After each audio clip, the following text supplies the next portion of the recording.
So one way to think about the course is that it's really about how sociology at its beginnings thought about capitalism as a system, as a whole, the system whereby most of us live by exchanging our labor for wages. So what's the set of social relationships that creates? So yeah, how have sociologists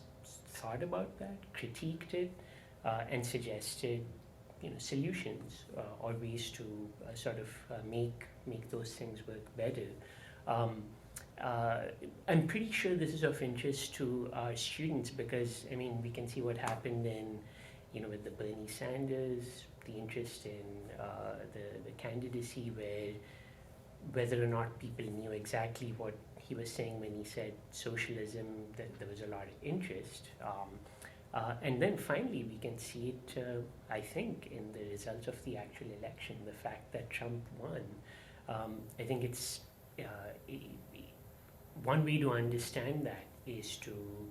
go through what sociologists have said about the kinds of problems in capitalism that can lead to people supporting people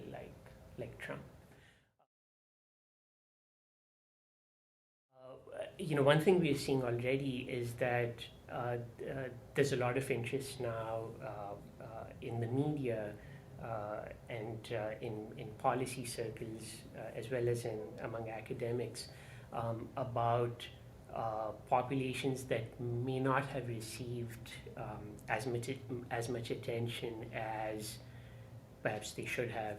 So people without college education, or people living in rural areas and so on. So one specific thing coming out of the course is I think that people will actually be able to say that they've done some research that will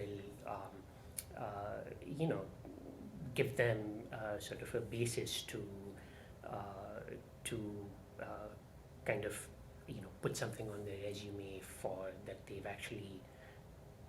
looked at they've investigated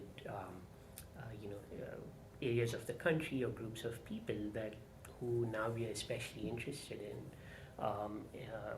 and whether that means from a media angle or government policy, or academia. So by that I mean specifically that we've gotten very good at talking about racial inequalities, gender, sexual orientation. We paid a little less attention to issues of class in American sociology over the last 20 or 30 years, but clearly now that's going to be a very forceful, that'll be something that we'll have to think very rigorously about.